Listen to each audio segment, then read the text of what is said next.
Hello, Global Theater. My name is Jerry Fielka. Today's August 4, 2024. We want to thank Rob Grant and his amazing podcast, I'm Probably Wrong About Everything. Please subscribe. Thank you so much. Andrey, Rene, where are you calling in from? Hello, I come from Moscow, calling from Moscow. And tell Moscow, me, Russia. Moscow, Russia. How cool is that? Tell me the name of the gentleman who introduced us. Yes, Alexander Morozov. He is a reader of Russian Wake translation, and he introduced us. Thank you. The first question, Andrey, is what is the best thing for a human being? That's unexpected question. I'd say communication. Nice. I'm glad you laughed because that's what this series is all about, having fun. Okay, Wow. thank you. What's your favorite form of information, how it comes into you? Probably internet nowadays. Internet. Yes. Why do you think humans collect or gather information? Mm. To analyze and process it further. Is this need or want to collect or gather information more innate or more invented? Yeah. Probably both, probably innate. Yeah, that's good. Both is fine. But, you put the questions into the context you want. Don't be afraid to say, I don't know, or I can't answer that. But I'm really after your hunch or your guess. So thank you. Do thoughts create emotions? I'd say yes.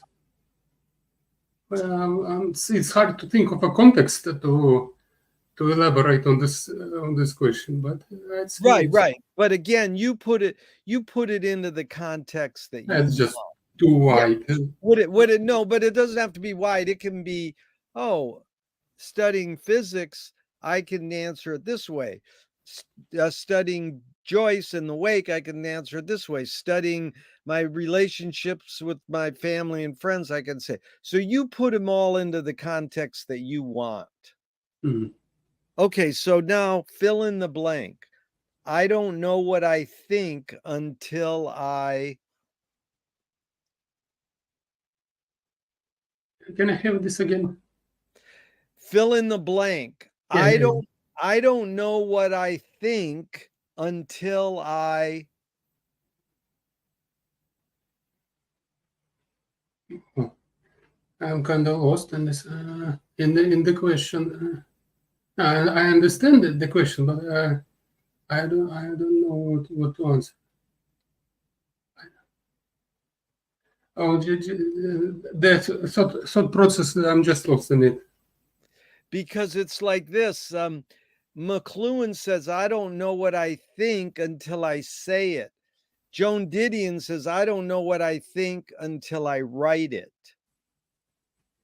So it's like we're looking for a verb. I don't know what I think until I. Yeah, I understand. Until I make a reply and am sure that this reply goes with the question. Sometimes you just say something and it's wrong. So Yeah, it's like answer the reaction and testing, something like that. right. It's good. Make a reply. That's your answer until I make a reply. So Yeah, that could be verbally, writing, gesture. There's a million ways you can make a reply. I think there is part of unconscious here. So you not a reply, maybe a reaction, some kind of, and sometimes it's not what you really would answer in other circumstances, something like that. There's a bumper sticker on a car on my street. It says, don't believe everything you think. Just because you think something, you don't have to believe it. But Yeah, most of the time we want to believe it if we're thinking it, Mhm. or maybe not. I don't know. But can humans think without language? These things are interconnected, I think. Yeah. Chomsky says that a language is not just words. It's a culture, a tradition, a unification of community, a whole history that creates what a community is. Andrey, what do you do when language doesn't work? When language breaks down, what do you do? I take this book and I translate it. That is a great answer.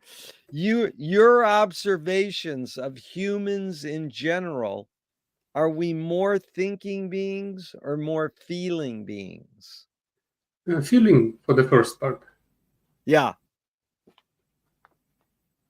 Two questions from Alan Turing in the 50s.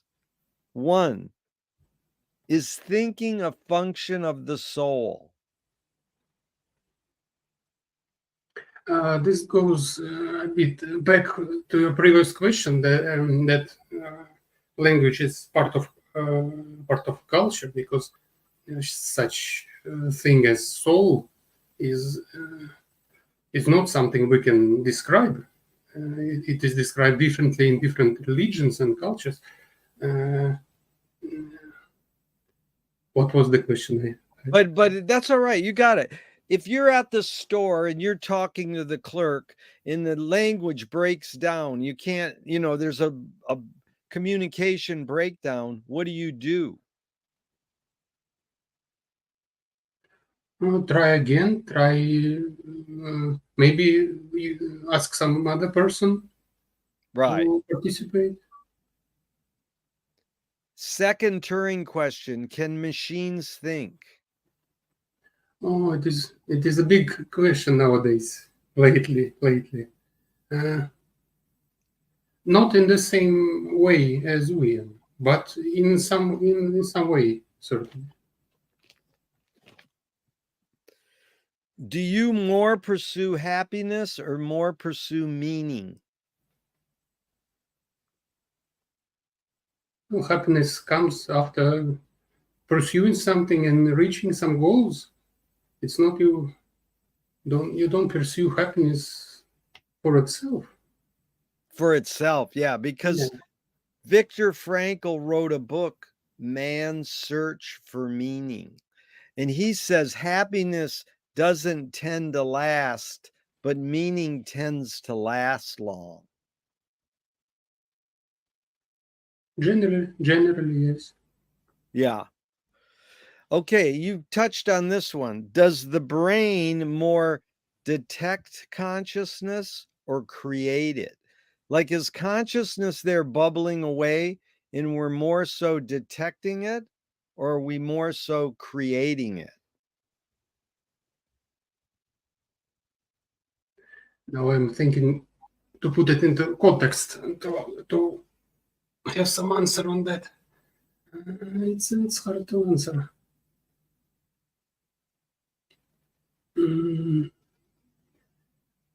Conscience. I don't know. But what's your hunch? What do you guess? We're creating it, or it's already there and we're just detecting it? Just your hunch. No, I'm lost because I'd say it is be a bit of this, a bit of this, and so I'm It's trying to both. think of a context. Yeah, and I'm kind of lost in it. No, both is fine, but this is a physics question. What's faster, speed of thought or speed of light?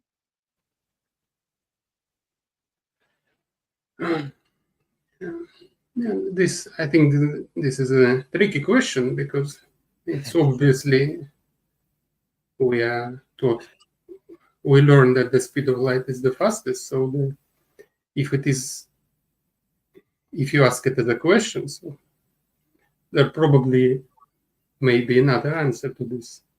But I'd say speed of light is faster.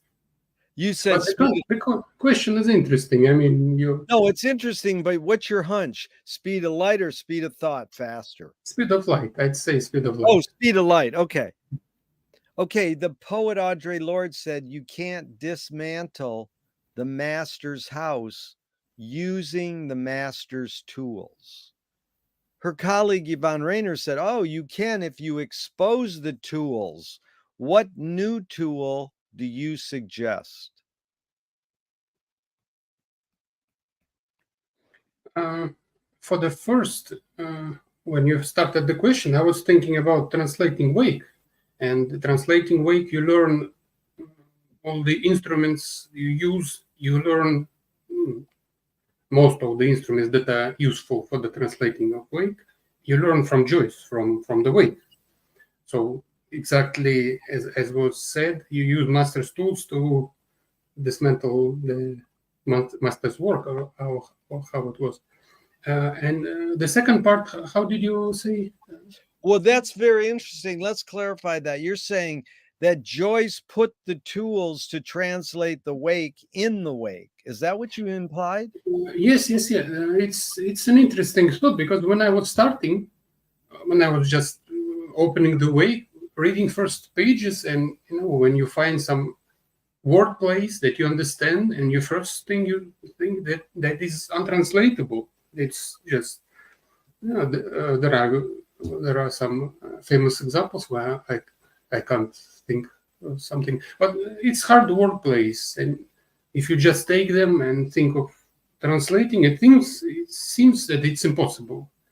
But when you work more with the whole text and see how it is done, that word plays come from one instrument, from another, and when you try all of them, then you can work with anything. Well, that's two things. We call that pattern recognition. You studied the patterns, then you got comprehensive awareness. You got the big picture of how Joyce wrote the wake. So then T.S. Eliot did that either in The Wasteland or Four Quartets.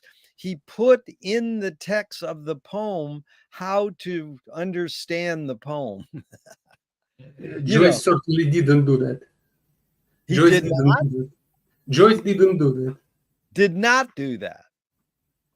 Wow. I thought you were implying, but the second part to answer your question is Yvonne Rainer said, you can dismantle the master's house if you expose the tools. You expose how they work. I guess that's what all the comments to Wake are doing, I guess. All the commentary? Yes. Motives and such books, such studies of the Wake. Yeah. But then what is the tool you gravitate towards? What's the tool that you most love and use the most? In the Wake context. You could put it in the context of the wake, yeah.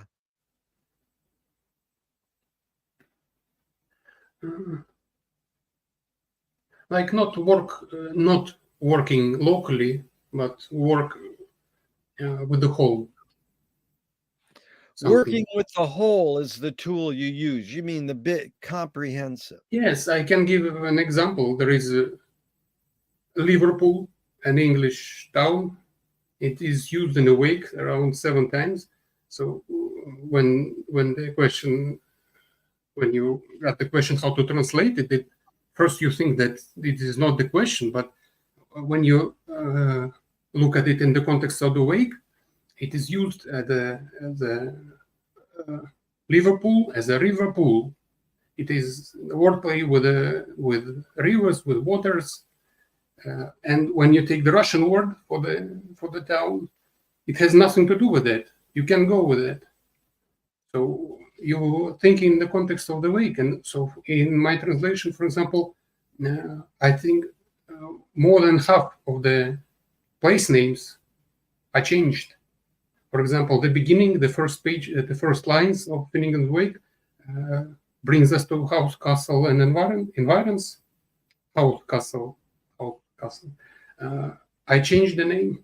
I cannot use the original Irish name, so I have to come with something that is representative of the novel. Wow, that's heavy. I like that. So yeah, this translation already came out. Did Russian critics read it and give their opinions yet? 3 books. Wow, but did the literature critics read it and say yes or no, or any feedback from professors or readers? Have you Introduction is written by Patrick O'Neill. He is author of 4 books on Finnegan's Wake, I believe. One of which, the last one, was written after the translation was published. Translation was published in 2021, and he wrote the book after that. So he doesn't review it. He says he's not too good in Russian to review it. I have a review from Robert Jan Henkes. He's a co-translator of Wake into Dutch with Vanderwood, and he did a review back in 2018. And there is a book by Boriana Alexandrova from York. She comes from Bulgaria, so she's fluent in Russian, as is Robert Jan Henkes. He's a translator from Russian also. So he's co-translator of Wake into Dutch. He is co-editor of Finnegan's Wake in the Oxford series with Binderwood and Finn Fornham, I believe. And he's a translator from Russian, so he speaks Russian. So you mean they all gave it you a nod and approved it? They said good work. Yes, the books are printed with introduction by Patrick O'Neill, and in the second book, I put the review of Robert Jan Henkes. He received the first book and he gave the review. Very good. So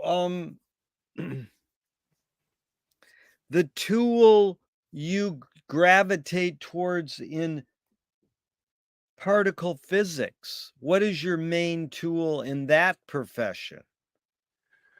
Well, that's far from Wake. To answer that, I have to bring some context, I guess. It is the work is very different because it is a teamwork. All the papers were published with like around 20 people, so we are just one person in the collective work. It's a big machine, and we were working. It's like the famous European particle, certainly smaller, but you get the picture. The big hangar, big machine, and all the people are studying something. So it's very different from just working solely on one work.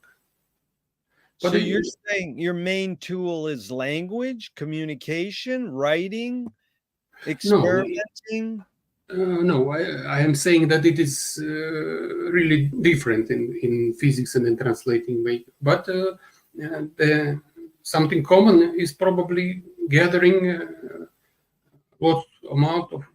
big amounts of information and analyzing it and bringing results from that. You mean gathering info and analyzing data. Yeah, good.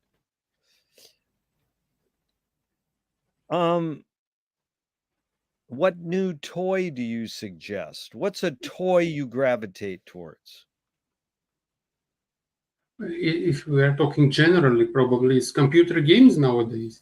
Computer games, very good. What do you worry about when you go to bed at night? Colors. You worry about colors? Yes. And put that into context. I don't understand. Why would you worry about colors? Yeah, it's been a little hobby of mine. I'm working with colors, with color schemes and coloring.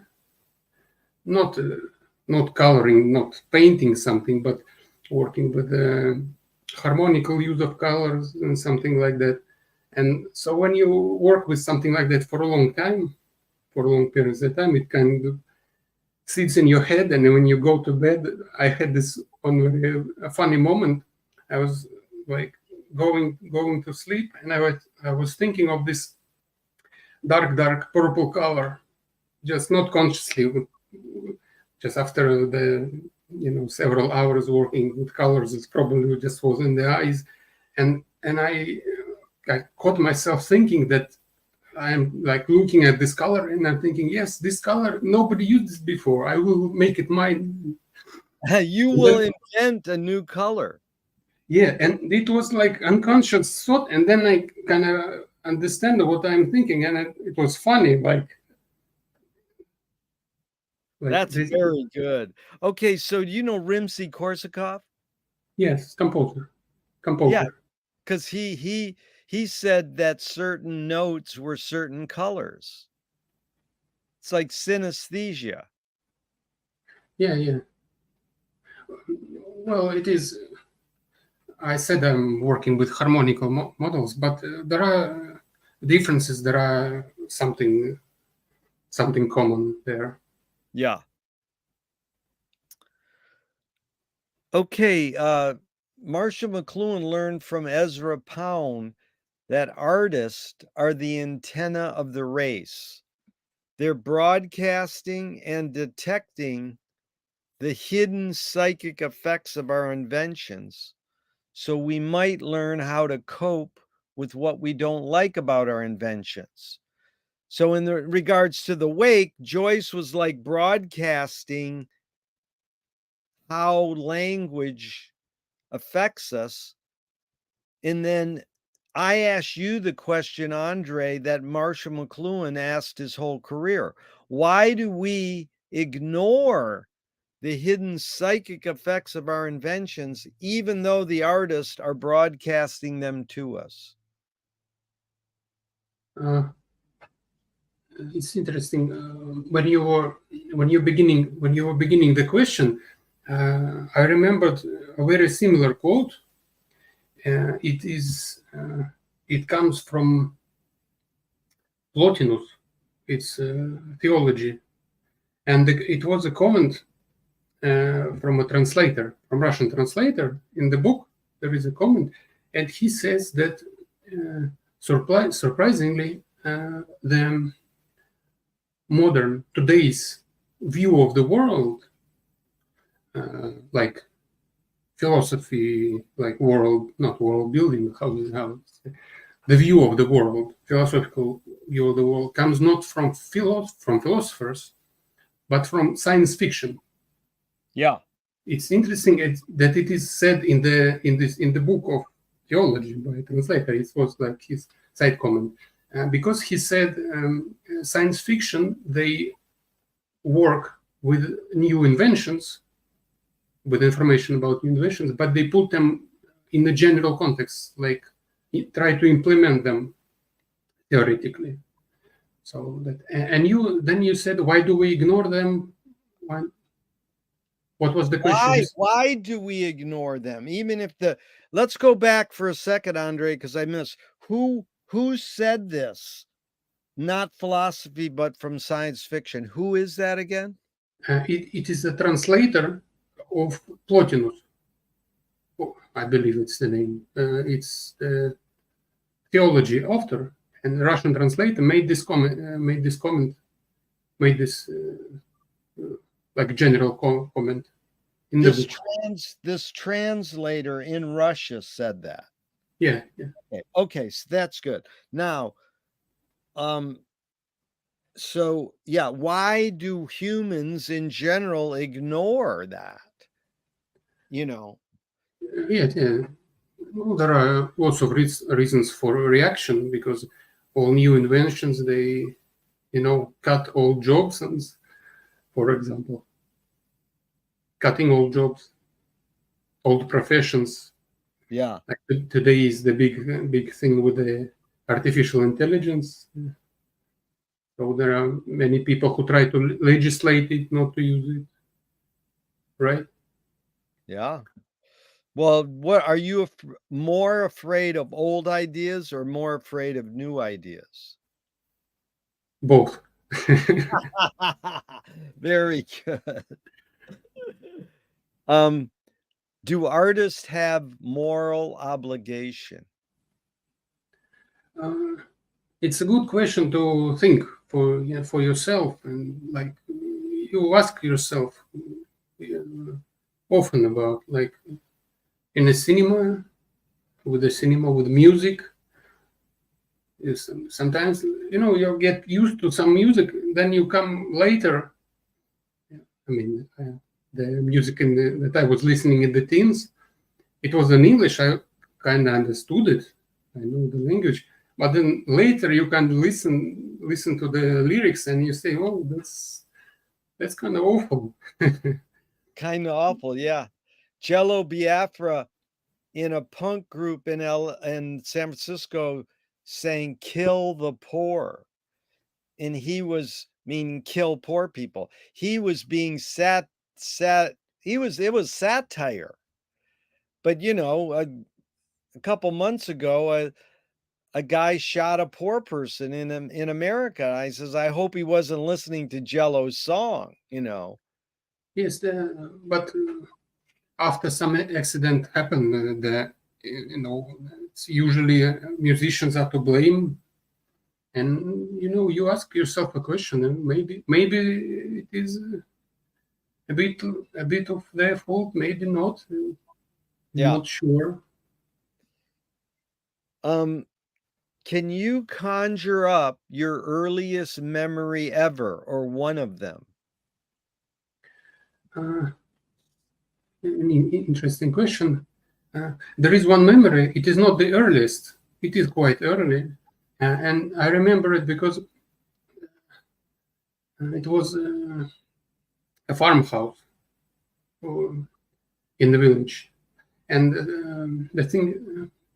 the reason why I remember it, because at the time I was returning to this village house every year, and so after a couple of times, I just was standing and thinking, will I remember this moment a year from now? And Wow. then kind of try to take a picture of the surroundings, like uh, to see all the details. And in the end, it stuck in the mind. That's self-reflexive. Your earliest memory is of you trying to remember. It's not the earliest, but it's Well, I like, mean, one of them. yeah, Is memory more a curse or more a blessing? a blessing. I don't know why. Tell me someone within your immediate family who had an impact on you, kinda like a role model, and what was that impact? In the family, Yeah, in your immediate family, someone who had an impact, and what was the impact? well, let's say parents, they gave me the education.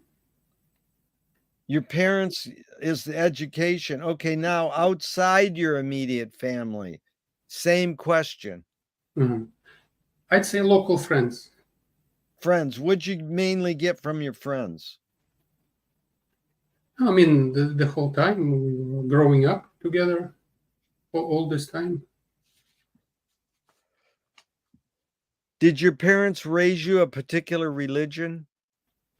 Uh, well, I was born in the Soviet Union.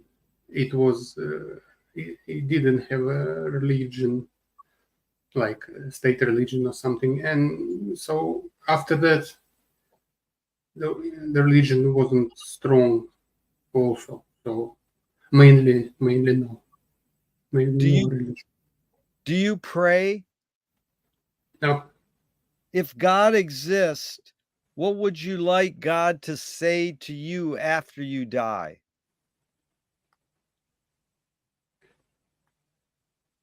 him to say to me, Yeah, what would you like God to say to you after you die? It's funny because I remember there is a similar scene, similar episode in the comics I read. It's funny, but it's about meeting God and what you tell him. It's a bit different, but it's funny. What would I like to tell him? Well, I'd say I have a lot of questions for you. I want you to be on Jerry's podcast. Okay. Thank you, Andrey. Do evil people exist, or does evil use people as a vehicle? I'd say evil people exist. And really, the question is, how do you deal with your enemies? How do you advise someone to deal with an evil person? And I'll set it up. Alan Watts says, if you acknowledge your enemy, you empower them. Coppola stole from the mob and the samurai. Keep your friends close and your enemies closer.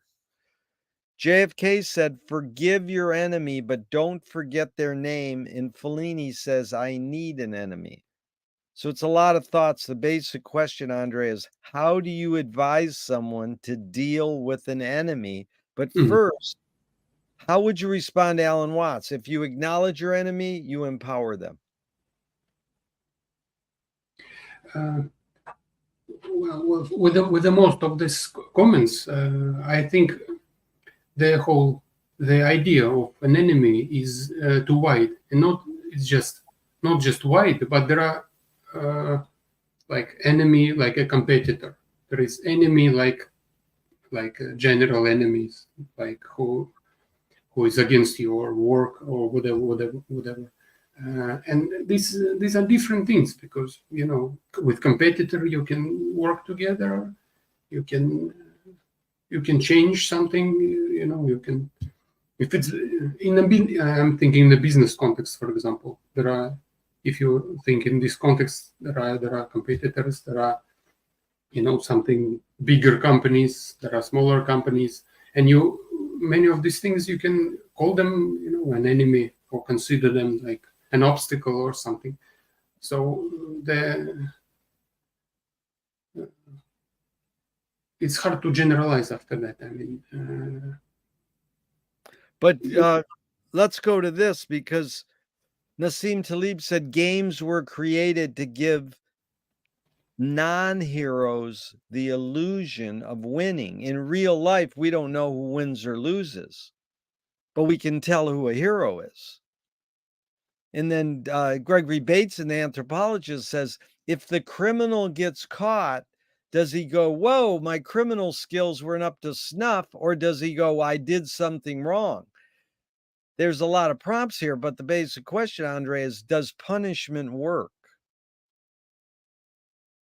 That's the third question.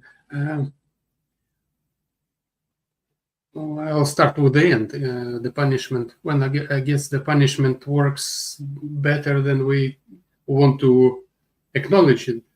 We don't like to maybe like celebrate all this thing. And punishment, I think we must think it like, for example, raising kids.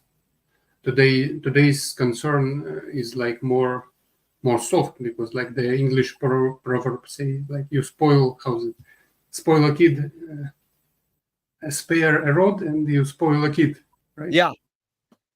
And so we deviated from that. We don't think this is the right thing to do, but maybe there is some wisdom in that.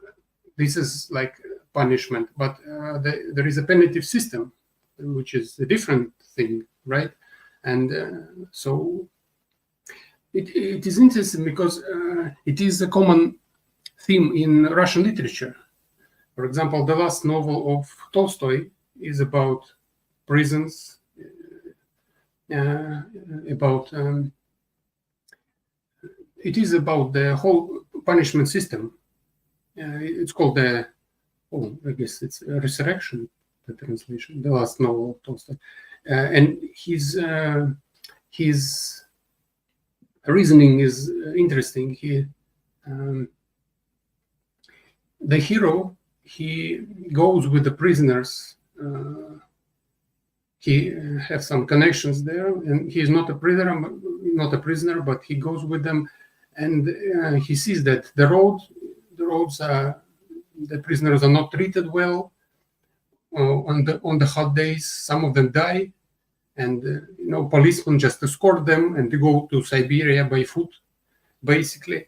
And he describes all that. His hero, the hero of the novel, he travels with them, with the prisoners, and at some point, his relative, he works in the system, so he is like overused, and the hero, he has this dialogue with him. He says, like, how is this working? It's not punishment. What's the meaning of that? Just sending people somewhere to Siberia.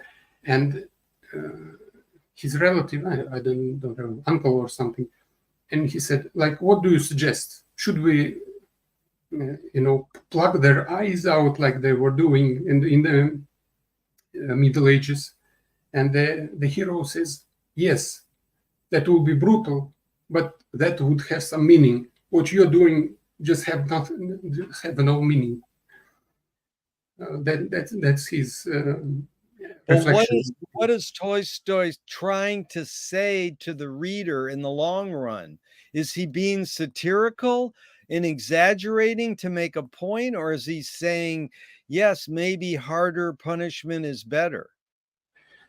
I don't think really it's his point. It's just he's putting the reader to just to think about it. Like, To what think would you about do? it. Yes, He's not telling you how to think. He's just encouraging you to think. yes. Wow. And yes, and as we were speaking about the Russian literature, and there is a novel by Dostoevsky about prisons too.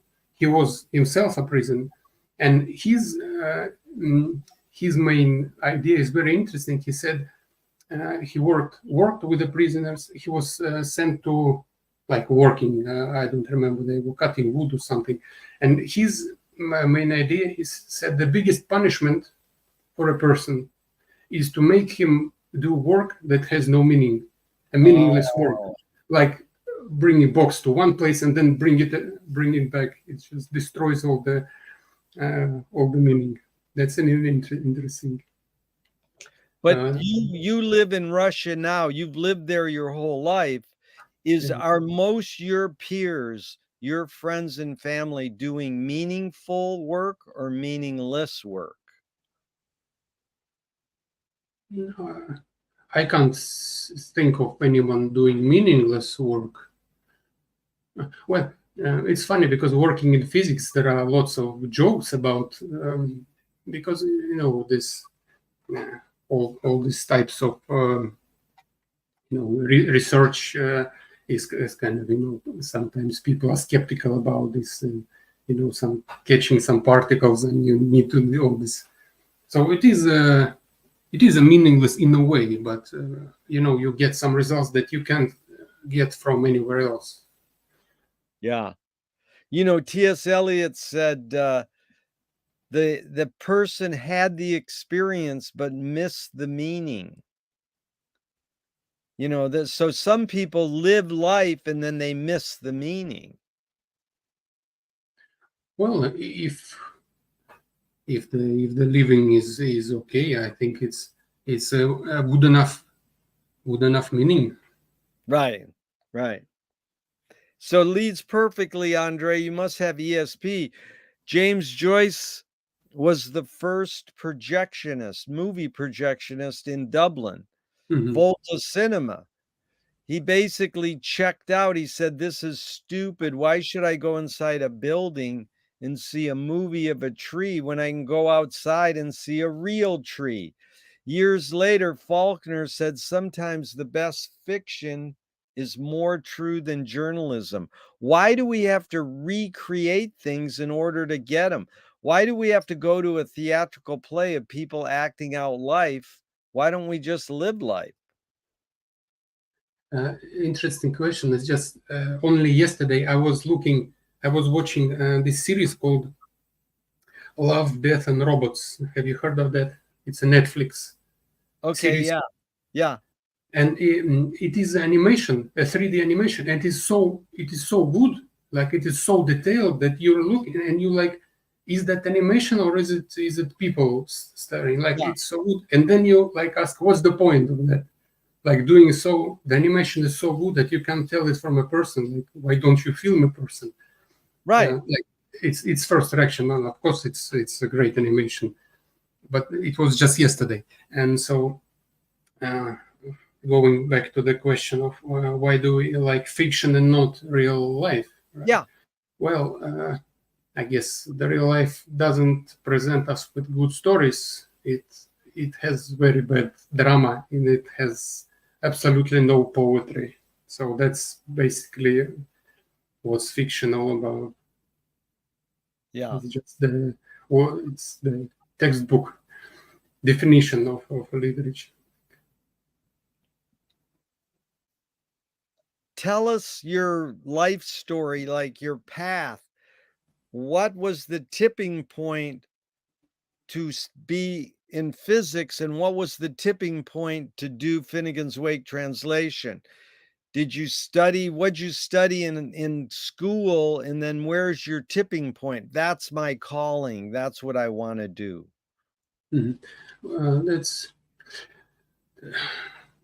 an interesting story, like not logical a bit. I was working in physics when I first met Wake in 2011, and at the time I was working. So I was reading, then I took all the comments to kind of have a meaningful reading, and then I just had this kind of a hobby. I wanted to translate like couple of parts. I wanted to translate the movie. There is a movie by Ari Butte. How is it? Yes, Mary Ellen Butte's movie is called Passages from Finnegan's Wake. Yes. Yes, I translated it. So it was like some kind of a goal, reachable goal, because the whole movie is made of quotes and like wordplay, some catchy phrases. So it was interesting. Like if I can do that people will watch it. And the second part that I wanted to translate was the museum episode from chapter 1, Waterloo Museum part, right? I think it was like kind of funny. So I was working on this. I didn't plan to translate the whole thing. I was working on this thing, and while I was working on the movie, I was thinking about how to translate, all the place names, and so I was thinking more and more broadly. And by the way, I was talking about house, castle, and environs. At some point, I personally was living in Dublin, and I was living on Howth Peninsula. Oh, really? Yes. And I had no idea there is a castle there. I studied in Dublin for I guess a couple of months younger. I guess I was something like 16, 18. I was living on Howth Peninsula in the family. But you were studying physics, not No, Joyce. no. I was studying English. Oh, you're studying English language. Yes. Yeah. There was a school, and I was living with the English-speaking family. And the school, there was a local school, and we had like English courses there. So I was living for the summer.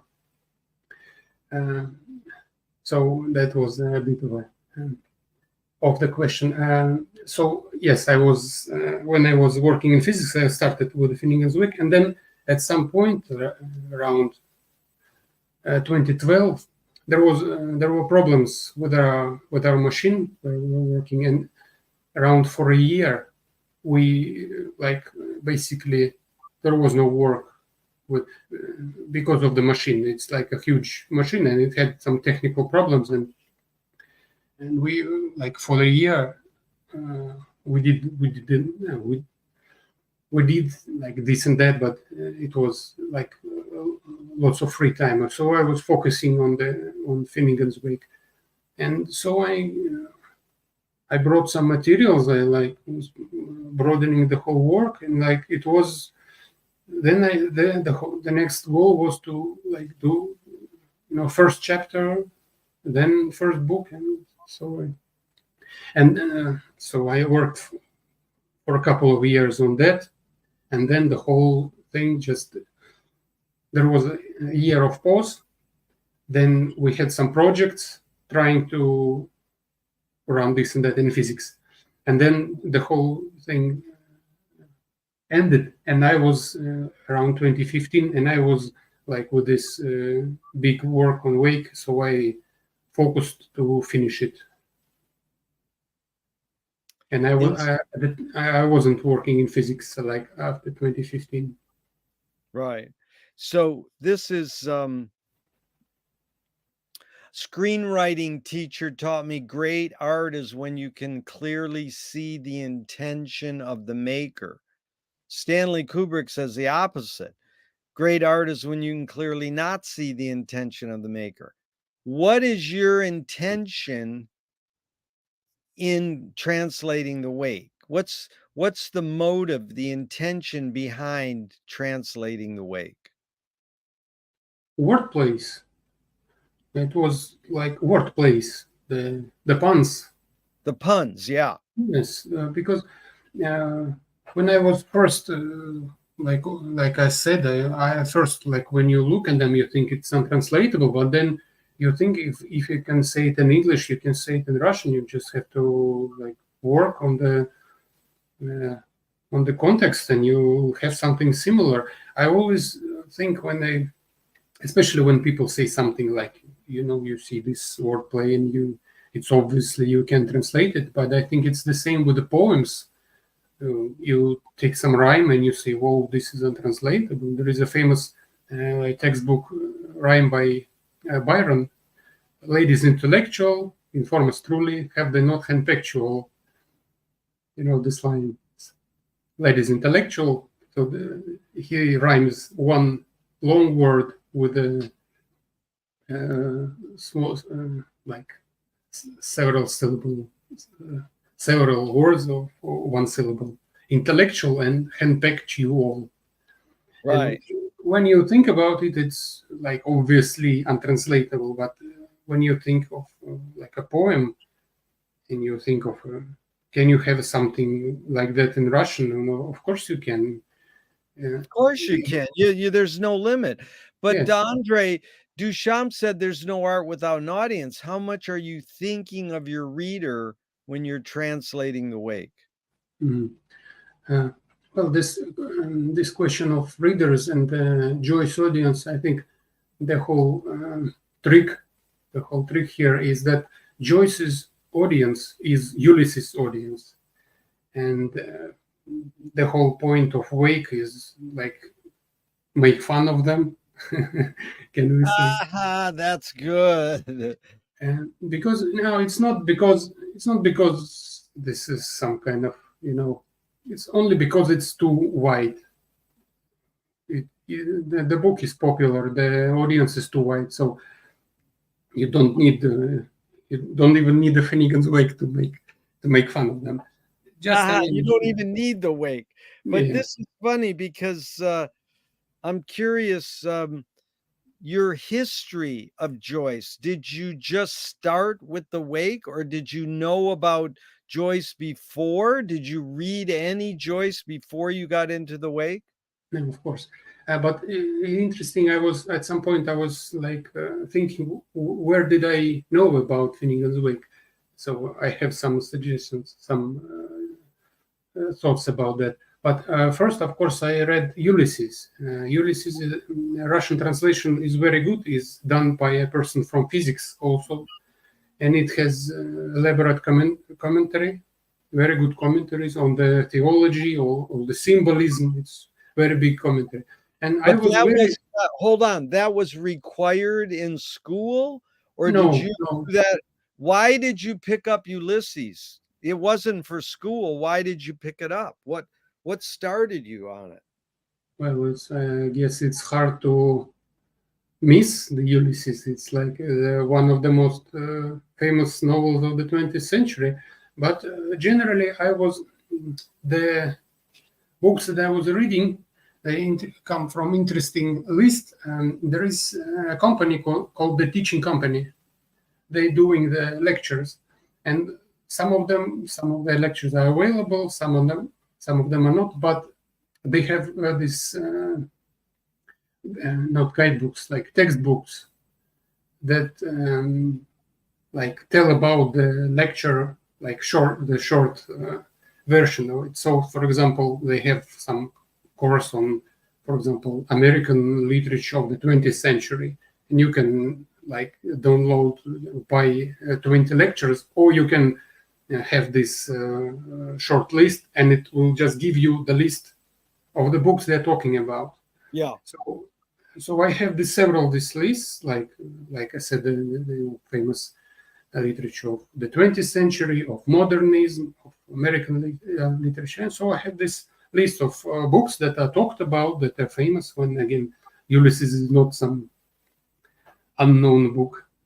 So I was reading Ulysses in Russian. I was very impressed with the one episode particularly. It was I can't say the name of the episode. But anyways, you were touched by Ulysses, and then you moved to the Wake. You didn't go back to Portrait or Dead or Dubliners or anything. No, I read them later. And later you did. Okay. So how much percentage do you get the Wake, and how much percentage does Joyce get the Wake? Just, it's a stupid question, but just in general, how much percentage? No, it's a good question, because there is a commentary by the same translator of Ulysses that I was talking about, and this commentary is very usually repeated. He says that it says something like, when you read Finnegan's Wake, you can get 30%. If you bury yourself under the special literature, you will get 70%. But you will not get much after that. Even Joyce forgot what he was writing. And it is a famous quote in Russia. People like to use it. And I think it's not really accurate for the first thing, because Joyce himself said that there is nothing in the Wake that he can. It was. I don't remember. But he said that. But I'm saying deeper. What do you believe? How much did he get? 100%, or did he get 80, or how much percent do you think he got? Not what he said. I think he got. Yeah, he was writing from the memos, from all the details he was gathering. It's usually people say that it's like interior monologue or something, but I don't see it like that. He was gathering information, gathering all this puns, and anecdotes, and he was putting it there. I don't. So you're saying he got it 100%? Yes, basically, okay. Maybe he forgot something at some point, but for the most part, I'd say yes. How much percentage do you get of the Wake? Well, after I said that the Ulysses translator gets 70, it's kind of immodest to go bigger than that. I'd say 90%. Very good. You get it 90%, because I say if you're studying the Wake or reading it, then you're getting it. It doesn't mean you have to understand it. That's back to T.S. Eliot. Poetry can communicate before it's understood. So the Wake is communicating stuff to us, but we don't have to necessarily understand it. Yes. But that was very good. Small comment. I have this very interesting experience while I was translating. In the Wake, there was at some point several wordplays with the phrase "seasickness," and it was used in several languages in the Wake. Yeah. I don't remember where it was. And so when I was translating, I was like thinking, okay, I will look this phrase in another in other languages, in other Slavic languages. I use Ukrainian, Belarus. I don't use the languages themselves. I don't know the languages. I use like phrases. I look in the dictionary, and there was this phrase, and the translator said it is from Macedonian, and the Macedonian phrase, it sounds like Russian pun, and so I used it, and it's well in the context, and it worked. And then when I was like preparing the chapter, and I was checking what I was using, it turned out that this is not a Macedonian phrase; it's just a mistake that the translator made up. But I left the wordplay there because it's a Russian wordplay as it is. And I mean, when Joyce was working, it's I think perfectly natural that you are thinking of some wordplay that you are probably in Spanish or something. Then you think, oh no, that it's not Spanish, that doesn't exist, but the joke is okay. So it comes from nothing basically. So if it works, making something out of nothing. yes. Yeah, that's circling the square. Okay, so Andrey, thank you. This is very good. There's a phrase that Joyce uses, and I'm wondering what you think it means. Epiphanies in everydayness. What does that mean to you? What do you think Joyce meant? Well, it's a common poetical practice, I'd say. Like there is a poem. There was a poem by a German poet. I don't remember. He was writing about some water droplet on a bucket, something like this. You have an impression of that. And there was the American poet who was writing something similar. Like you may have some impression on some random scenery or whatever, and so that's what, and you can get the idea from there, like something from nothing. Again, something from nothing. Very good. Okay, so here's Portrait of an Artist quote. I will try to express myself in some mode of life or art as freely as I can and as wholly as I can, using for my defense the only arms I allow myself to use: silence, exile, and cunning. Those three words, what do they mean to you in Joyce? Silence, exile, and cunning. Why did he say those three words? And what do they mean? Well, it was a little bit different Joyce of the portrait than Joyce of the wake. Well, I guess it still applies. Silence. Well, silence means working on the novel, gathering some information. Cunning, like you get this puns, get this symbolism inside. And what was the third thing? Exile. Exile. That's maybe it's generally about being out of your culture, like have some external view of it, external view of your own culture. Did you go to Dublin for that very reason, so that you could see Russia better, being one step removed, or what was your motive to go to Dublin? I was 16, 18. I didn't have like particular motives to study. Like I was, but it is an experience. After traveling, you can have some different view of your own country, of your own culture. It's interesting.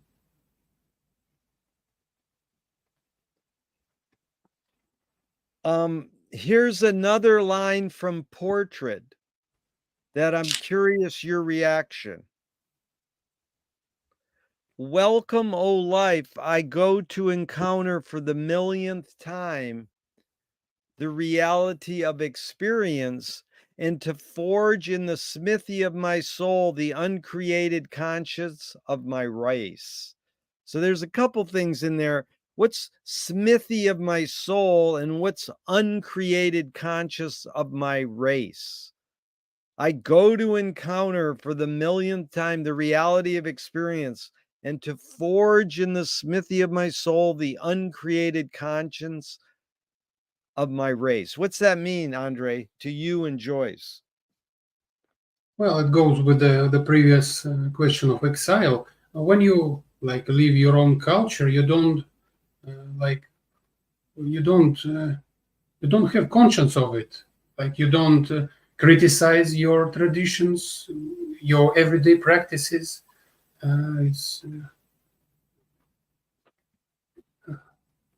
I mean, it's true for every culture, and I mean, for Joyce it was important because he was like European generally writer, and for him Ireland was not like Paris and Dublin like on the different poles like he was doing modernist literature and he was living in this not very modernist city, not very modern. Well, that's perfect to lead into, Ellman says, Richard Ellman says, we are learning to be Joyce's contemporaries. Now, what does that mean? Because Joyce said all times are happening now, just like Frank Zappa, all at onceness. It's just, there's no time. It's just all times are happening at once. Now, Mm-hmm. what did Richard Ellman mean, learning to be Joyce's contemporaries? Do you think that's a good aspiration, or what do you think he means, or any thoughts on that? I have an interesting comment. I was writing a commentary, not in the translation, but a commentary in the reading group, and I was commenting on the second chapter of Finnegan's Wake. I was like asking the question, what are the date of the events that we are seeing? And the question was because the details in the second chapter, all the Dubliners, he lists Dubliners, like kind of cars that are on the streets, and many of them come from one book. It was, I believe, Dublin Fragments. And so for some details, you can not just specify the period, but you can just specify the date that some cars, they disappeared, like something in 1859, something like that. And so I was like commenting on that and asking, like, is Finnegan's Wake about the end of the 19th century? Is it about Dublin? And generally, I said that Finnegan's Wake works surprisingly as a fantasy, like modern fantasy genre, because when Joyce gathers information about Dublin and his books about Dublin, he has this 19th century, not long past, not long ago times. When he talks about the country, about Ireland in Finnegan's Wake, his sources come from medieval history, like the English occupation and something. When he goes even more generally, he goes to mythical materials, like some medieval. So we get this world building, like in modern fantasies, like you got this on the west, you get something looking like English, on the east, something looking like something else, but you can recognize what's it built on. And it's the same for Finnegan's Wake. So you got all these periods of time brought in one entity as Finnegan's Wake, and it goes from ancient times. From the first chapter, it has the the how's it called, the antediluvian thing, the past, the first recordings of humanity, right? The Muslims were writing on the shoulder bones of sheep and something. And it goes to modern times. When he talks about the Dublin, he goes to the 19th century. So it's all encompassing. So Ellman says about being contemporary to Joyce. If it's we're talking about Finnegan's Wake, it's a little bit not applicable, I'd say. Well, in this view, at least. Well, you almost described what McLuhan says, the movie extends our foot. So that's what is the writing utensil? What humanness does it extend for Joyce? Like knife and fork extends our teeth. The shutter in a camera extends our eyelid. And maybe consciousness extends philosophy or religion, non-tangible. What does the writing utensil extend? What humanness? I think Joyce, like if I put it broadly, he thought that this is the question that is worth like exploring by writing Finnegan's Wake. Like it doesn't have a it's not like a question and answer, not like working in some art style, like not modernist or postmodernist. It's like exploring all the ways that he could get with words, not for a purpose, but like looking like what can I get with that. So it's not like you asked what's it extension of, like he was looking like what can it extend, what can we get from all these experiments. You mean what you're saying is Joyce extended curiosity. Yeah, kind of, yes. Not, there's a better word, not knowing. No, probably. Almost like ignorance or stupidity. That's what Frank Zappa says, that the building block of the universe is stupidity, is ignorance. Not knowing is what builds the universe, not oxygen. Mhm. You're a physics guy, you know that. You ever hear effects precede causes? You know about that? Well, what do you say? Effects precede cause. The effect comes before the cause. Is it a saying? Is it somebody's saying? Well, it most quantum theorists and physics people get it. It's like Edgar Allan Poe invented the detective novel. It's called reasoning backwards. Mm-hmm. You only give so much information, and then the reader gets involved and says, oh, I know what's going to happen. So like we saw TV, in Mary Ellen Butte's film. Did you see the TV set? There's a TV set in the film.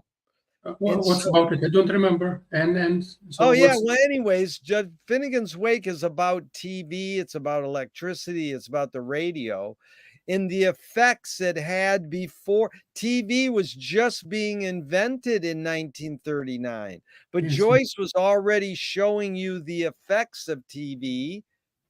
The guy goes to a bar. Every bar in the world has TV sports on the wall. And so then we were already experiencing TV reading Finnegan's Wake. If you were reading it in 39, that's mm-hmm. the effect of TV came before TV. It's called effects precede causes. Yeah, you can say this like that, yes. I like his writing about airplanes. He was writing that. I can't quote. Right. You mean it's similar. You mean he did effects precede causes with airplanes? No, I mean there are something that you cannot call it a prediction, but you can feel it as prediction. He talked about atomic bomb. Prediction. That's my next question. Do you think Joyce knew he was being predictive? Like you get the word email, and there's auto tuning. There's all kinds of things you can read into the wake that sound like it's predicting. Do you study it as a predictive tool, or you don't like that? No, of course, when you translate, you don't want to be like abstract, mystic, or something. But when you talk about the wake, it's good to make these jokes. To look for there was an article by Vyacheslav Suvorov.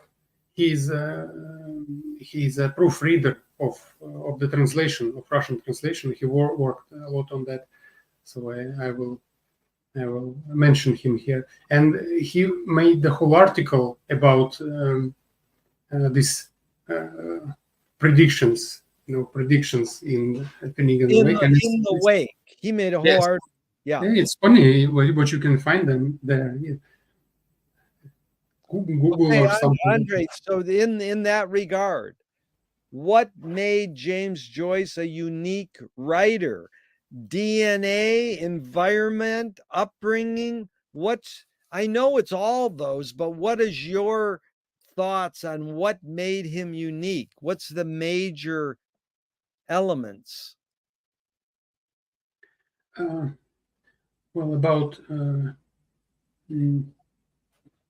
writing in the introduction to the translation, I'm writing about Finnegan's Wake, the way it was built, and because of the Joyce's Irish view of English language, I call it this way, because he was living in the culture that views in the Irish English culture that views Irish things through English language. For example, Phoenix Park is originally called the Park of some clear water or something like that, like Finuske Park, the original name, and it is viewed as Phoenix Park, like it's almost the opposite, like Phoenix, which Joyce uses like symbolically. And this view, this Irish English view, it was an innate instrument that opened for him this new view that he could then view other languages as an inspiration, to see the English meaning in like French words, in the names from the river names and place names, and he was seeing it as English words, not some Spanish river. For him, it was like an English word meaning something. Yeah. Well, there's a lot of influences on Joyce. Vico, Shakespeare, Lewis Carroll, Bruno, blah, blah, blah. But I'm asked two in particular. Joyce said, I'm applied Aquinas. Do you know anything about how Thomas Aquinas affected James Joyce? Well, he mentions it in the Ulysses. He makes some theological puns. I believe it more Aristotelian puns, that the horse is a all horse of the what horse, something like that. It's more like Aristotelian jokes, and like he makes some puns about Aquinas of his name, but well, I didn't study to say like how much of it is in the wake or something. Okay, then the other one is Dante. How did Dante teach Joyce to perceive? Any ideas on that? Well, it's a very how to say this very symbolic work. Is like the whole work is about not describing something, but about this building these details, these lists of some details that come, You mean list making of details? Yes, in a way, yes. Yeah, that's good. So, what do you think the motive of the cave artist was? Why did the cave artist make their art? The motive was magical. Yeah? Magic. Yeah. What's more important, conviction or compromise? Compromise. Wow, there's no right or wrong answers, but that one you got right. Okay, you've accomplished a lot in your life, or in your accomplishments, how do you rate these three elements? Luck, skill, and ambition. What played the biggest role, the second and the third? Well, you've got the list correct. That's it? You've got the list in the correct order, I say. Very good. Okay, T.S. Eliot says that poetry is outing your inner dialogue. What language is your inner dialogue in?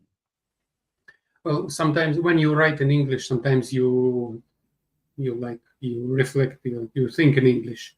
Like I write some reviews in Russian, some reviews in English. So But I I'm saying, I'm more saying metaphorical. What form is your inner consciousness in? You know, what language is that inner voice in? Not literal, metaphorically. you think it's is some kind of different language? I think. Well, I'm just asking, do you? You're answering the question with the question, you win. That's what this series is about. Invent new questions. When No, you asked, I just thought that, like, for the most part, I think in Russian. Sometimes I think right, in English. So right. I was thinking in this direction. But that's literal. And metaphorically, is there any other answer? I cannot think of. Okay, that's all right.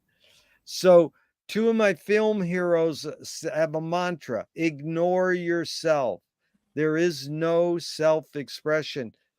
Cecil Taylor, the jazz pianist, says, I'm just a vehicle and this stuff just comes through me. Is art making more self expression, or more you're a vehicle for whatever technologies, cultures, and environments are dominant?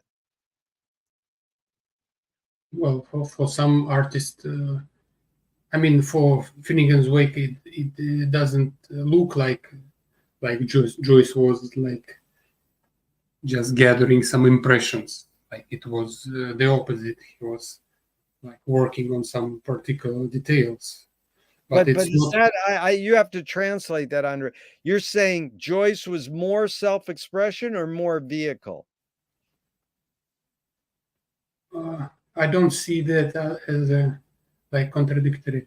No, like What do you mean they're both there? You can't separate the two. no, when you were describing, like when you say what artists do, some artists do like impressions, like they see the tree and they paint it as a blue tree, and it's like their personal style, their personal uh, impression of the thing. Like I think Joyce was doing like the opposite of that. He was like gathering some information about trees and then thinking what can you get from that, and then you get the picture of a blue tree, and you have some back thoughts, some commentary on that. uh, you get Can different results, and it's right. different. No, it's a stupid question because we're both, but can art be egoless? Can art making be egoless? Well, sometimes it's interesting when you look at modern productions, like a Hollywood movie with all these hundreds of people working. Sometimes it's like it seems that one of the part of the process is like to balance this community of professionals. So it's not like one person movie, but like it's and you see like there are several directors and who help directors, so it looks like they're trying to make it egoless. That's yeah, well, yeah, well, actually, you described the opposite of the auteur theory. Auteur theory in film is, oh, you can tell that's a Hitchcock film. But this is, you touched on something more important with cave art and what you're saying. This is this writer, his name's Milan Kundera. He wrote The Unbearable Likeness of Being. Here's the line he said. This is why I love writing, because the character that I'm writing about can go further than I can. Now that sounds metaphorically poetic and romantic, but is that literal? Literally, could Joyce create his character HCE, and HCE went further than Joyce could? Yes, I think that's the whole idea of Finnegan's Wake, that it can not just further, it just goes levels and levels. Somewhere when you didn't predict before, like, and the HCE is a very good example, because it's the most abundant motive of Finnegan's Wake. It's like 500 times in the novel, but it's certainly, the novel is not about the Irish politician, right? Who was called the HCE. So Joyce starts with absolutely random things, like, the names of the towns of this, Irish politicians and stuff, and goes to, he doesn't know himself where he's going, what he's getting with that. Yeah. But certainly far from where he was starting. Very good. I want to explore the word archive with you. Etymologically, it comes from 1400s, to keep safe, free from harm. 200 years later, it's what we know the word archive to mean: record preserved as evidence. But the poet Charles Baudelaire said, if you try to make a statement long, deep, and rich, it will age very fast. If you try to only own the day you're talking, it will last forever. So that's why I think the wake is important, because you live in the moment when you read it out loud with a group of people. It's called Be Here Now. Ram Dass said it's an Eastern philosophy, live in the moment. In fact, Joyce's pal Wyndham Lewis said artists live in the present and write a detailed history of the future. So why do we have to collect and gather all this crap? People save stuff when the point of life is to live in the moment. So is archiving, hoarding, saving, libraries more innate or more invented? While you were describing it, I just thought about living in the moment. I think that a translator, like, for example, translator and the author, they cannot experience their work the same as the reader can. So reader are in a way in a better position, that they can live the moment, and not knowing all the comments it produces very interesting impressions on people. When you can, like, several times have read it, it becomes less interesting. Like Finnegan's Wake, it doesn't become a mystery. I don't say that you understand everything, but after you've done it, it's some mystery is gone, and there is some meaning in this first mystery. I remember my first impressions of reading it was the first chapter, the dialogue of Jeff and Wood. I remember the impression. I cannot get this impression from reading now, because I can work not because I can understand every phrase,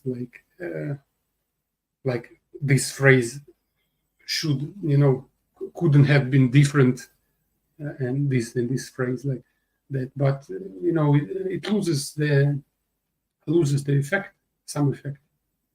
So living in the moment is important. But do you think archiving is more innate in humans or more invented? There is a more general innate thing of gathering, to make some conclusion, you have to make some trial and error, some testing. So it comes from there, and then it goes into some more like archives, in some more Well, do you have plans for your own archives? Like all the research you did translating, is that like if you die tomorrow, do your loved ones know what to do with all your notes, or you don't care, or what?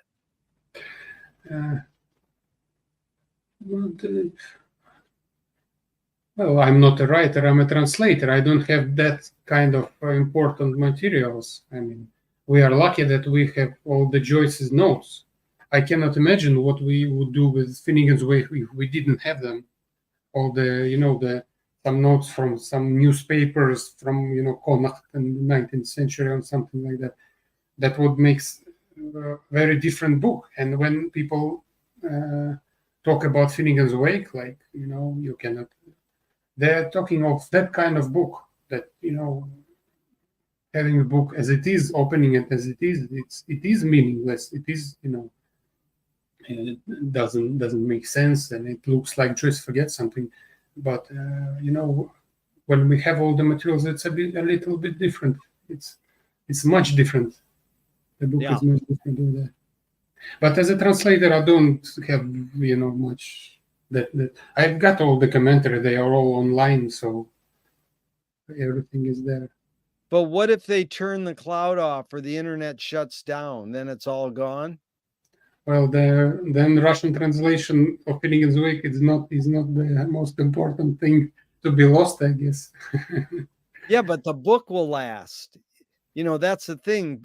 Mallarmé said everything ends up in a book. Yeah, in a way, yes. Yeah, it's the common concern nowadays. Like, if the internet is gone, like, what will we do?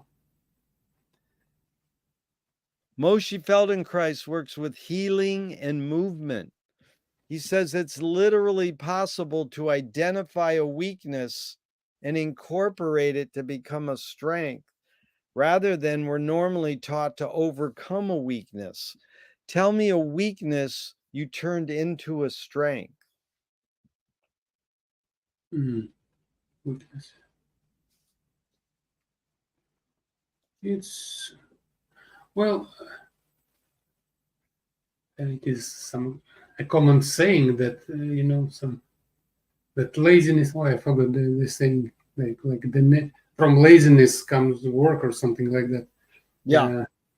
So you're lazy to do something, so you kind of invent some ways to not do the work, and you invent some more useful way of doing it. So I'd say when working with Wake, I was trying to make the process. So I'm calling the process that the monkey can do. So some like when I have something to translate, I know that, like, for this phrase I will need some phrases in another language. For this phrase I will have to look for the poems to use some phrases for the poems. And so if I wake up in the morning and I feel like I didn't sleep well, and I just look at the text and I don't understand a single letter, there is lots of stuff that I can do without big involvement. I will look for the words. I will make some tables. I think it comes from laziness, but it is useful. Wow. Really well put. Thank you. So I asked for 90 minutes. Can you go a little longer? Yes. Fill in the blank. Anger can be a productive emotion when Controlled. nice. What's the most significant difference between men and women, physical aside? Well, I think the most common idea is like emotions, right? Yeah. There's a line that goes, you create what you resist. The comedian Bob Goldthwait morphed it into, you are what you hate. James Joyce said, it's a curious thing how your mind is super saturated with the religion in which you say you disbelieve. And Louis Buñuel nailed it. He said, thank God I'm an atheist. Mm-hmm. So, Andrey, any thoughts on this line? You create what you resist. I'm not saying you like in general, one creates what one resists. Any thoughts on that line? Like you're atheist, but what you're working with is like Joyce. He was brought in Catholicism, so Yeah. he was working, all making all the spawns on the religion for all his life. Yeah. Like that. Yes. You said one of the phrases. You said you are what you hate. You said That's Bob Goldthwait, the comedian. He said, "You are what you hate." it's interesting because I kind of overheard it, and I think it's a good phrase to say. You are what you eat. I mean, what you consume, like literature, movies, internet, and all of it result like ends up in what you are doing afterwards. Yeah, well, that's it. You are what you eat, you are what you hate, and hate has ate in it. Yeah, But that's what I heard. ATE. But since you mentioned movies, I have to ask you, were you affected by Tarkovsky at all? I believe I watched one of his movies. Yeah. Personally, I'd say I'm very bad with movies. Oh, okay. I'm all in animation. I like. The other my favorite filmmaker, one of them is Zygmunt Vertov, Man with the Moving Camera. You ever see that? 1922. Oh my God. You got to see it. It's one of the greatest films ever. Man with the Movie Camera. Watch it on YouTube. Mhm. Zygmunt Vertov, amazing. Okay, how do you find peace of mind?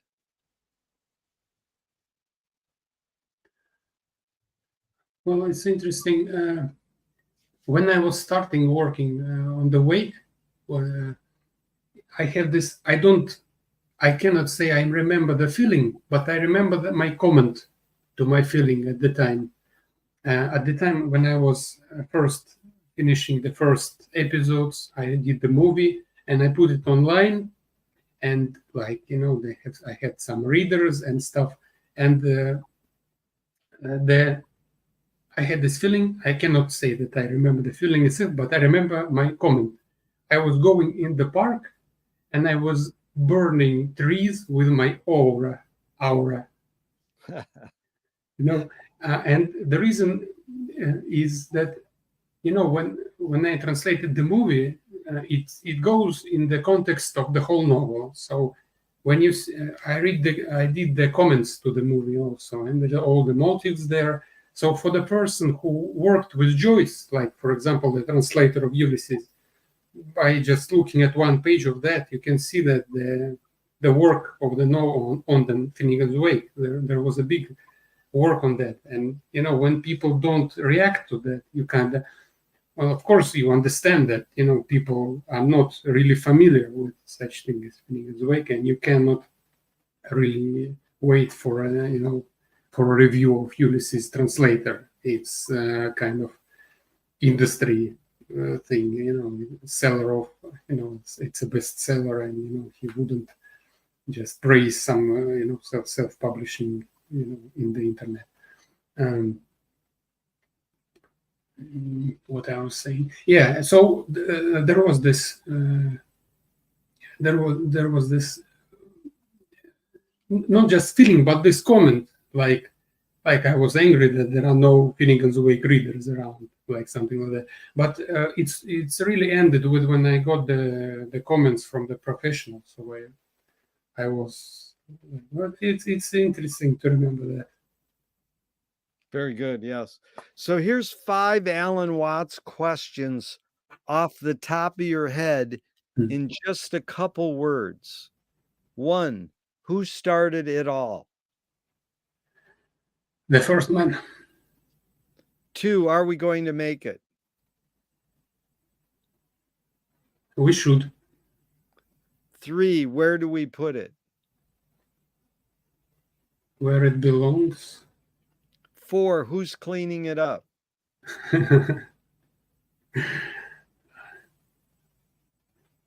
We've got to find out. 5, is it serious? It turns out to be yes. If you were walking down the street today and you met yourself as a 12-year-old, what would you say to your 12-year-old self? Oh, it's a very interesting question because it's like it's not. It's like it's a real experience after finishing the translation. It feels like a teleport, like you teleport 10 years before that because you had some, before just committing to this big work, you had some, some hobbies, some thoughts, some, uh, the things that you were doing. Then you abandon them all, work for 10 years on one project, and then it's just abruptly finishes, and you're back, like it's feel like back on the old trails, and it feels like kind of weird. There is a novel, graphical novel called The Tempest by Inyo Asano. It's an interesting description of a similar experience. He did one of the biggest bestsellers of his decade. Uh, and after that, he did this short novel, and it describes his own feelings.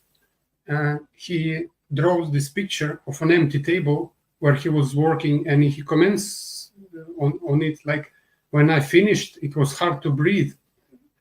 Like everything was like indifferent, and I kind of, in a way, I related to that. I cannot say that I related to the author of bestseller, but it is this feels like an abrupt, going back to on the old trails like 10 years before. Like it feels like meeting yourself from 10 years ago. And Well described. I really got a picture of that. That was good. If a publisher was to release your autobiography off the top of your head, what would the title be? oh, I've got a joke for that one. It's a Russian joke that my autobiography would be called Dronoparva.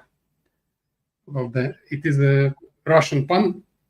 It is the name of the Indian epic, and it's just its name comes from the from it sounds like my name. And Like very good. And what they want to scent the glue in the binding. What smell? of the biography. Oh, Yeah, on your autobiography, when you open up the book, the smell will come out from the glue. What smell? oh, it's interesting. They are different. Well, some nice one, a nice one. If a statue was built in your honor, where would you want it displayed and what would it be made of? Well, translators don't get statues, I guess, but well, something not too fancy, maybe a golden one in the middle of the universe. Nice. Tell me something good you never had and you never want. Well, when it's something good, you kind of want it, I guess. I know, but is there anything you want and it's good, but you never had it and you never want it? It's good. Well, I think it's these feelings I get.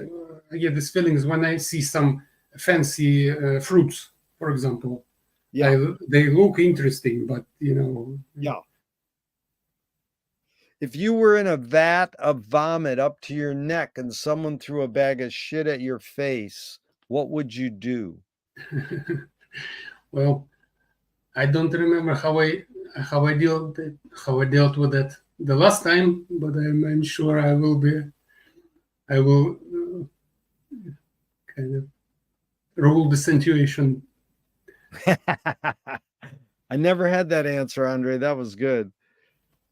What's the cultural shift you see developing today that inspires you? Well, as I said, I am into animation. I'm really into this thing. I'm writing reviews, and like the prediction I made, I did the review of using modernist art styles in animation, and I like listed all the styles. And when I was preparing it, I wasn't like surprised that when I was doing it, I wasn't surprised that I would find examples, for example, post-impressionist, like Van Gogh, Starry Night, with the the common pictures. But what I was surprised that for each style I was looking for like 4 pictures from different movies. What I was surprised that I just thought of 4 movies or 4 series where I could get it, and I just opened it and I get the pictures. So it's easily it's everywhere. So that's interesting. Yeah. Have you seen the animation called Subconscious Password? What year is this? Maybe 15 years ago, 10, 15 years ago, 8 minutes from Canada. No, probably no. I'll send you a link. You might want to check it out. Interesting.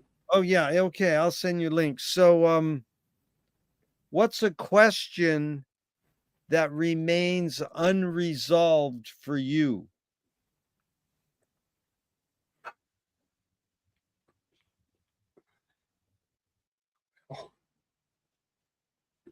Well, there is a big question concerning Joyce. I'm kind of looking forward to reading Portrait of the Artist for another time, because I've read it and I didn't find it interesting, but like I want to try it again. Yeah, to learn more from Portrait, that's good. But if you could ask Joyce one question, what would you ask him?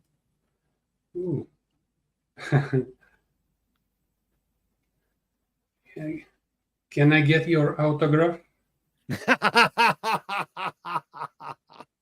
That is great. No, you don't put it in a yes or no, because he could say no. Just say, please sign this. It's a little more inviting. Yeah. Can I get your autograph? Okay. Andrey, how has studying translating Joyce shaped your behavior?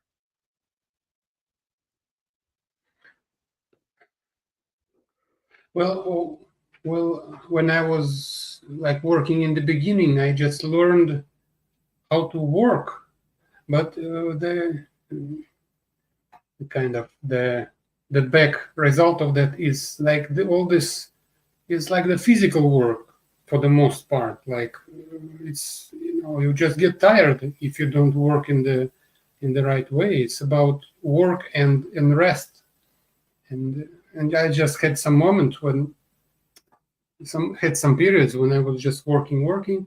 I got tired, I lost sleep, but as my process went, as I said, I'd wake up in the morning.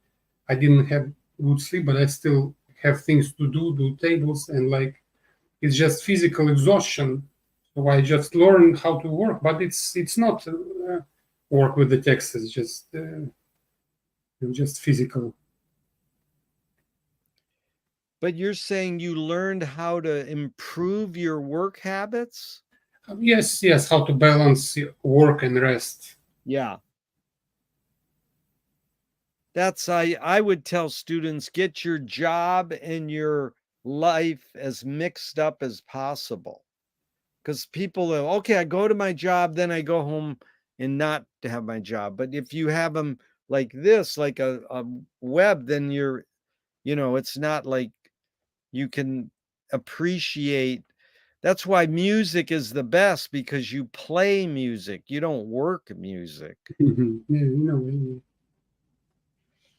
Okay, Thornton Wilder, you ever see his book? It's about this thick, all the ways Finnegan's Wake affected. Great playwright in America, Our Town. Oh, interesting. No, I haven't No, probably I have, but I don't recall the book. Well, no, anyways, you can check it out. Thornton Wilder. He's a important playwright who loved Joyce, especially Finnegan's Wake. And here's what he said, Andrey. Art is confession. Art is the secret told, but art is not only the desire to tell one's secret, it's the desire to tell it and hide it at the same time. You've laid your cards on the table for over 90 minutes. I'm not insinuating you haven't already answered this. What's it really all about for you? Oh, well, it's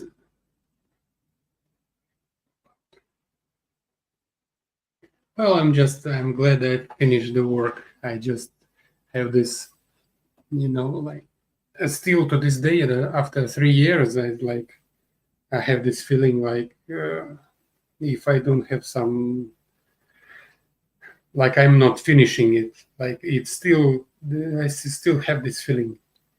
You mean it's still resonating? Yes, yes. So finishing it, it's like it feels like like like finishing of something big. What gives you the most optimism? Well, the modern technology is like you see, when you see some reaction, some censoring of songs, and like you think like if we didn't have the internet, it just faded away and nobody knew. But today even some questionable, some problematic things, they're more easy to to not get lost like that. So thank you for your time. The first question I ask Andrey is, what is the best thing for a human being? You said very well, communication. This is what Wilhelm Reich said: the best thing for a human being is another human being. And the last question I ask is, what gives you the most optimism? And that's what they asked Groucho Marx, not Karl, Groucho. They asked Groucho Marx at the end of his life, what gives you the most optimism? And he said, other people. So it's sure been fun spending this time with another person, especially because it was you. Thank you so much. Thank you a lot. Yeah, even though I'm going to hit the end broadcast button, I hope we can keep talking forever and ever. Thank you. Bye.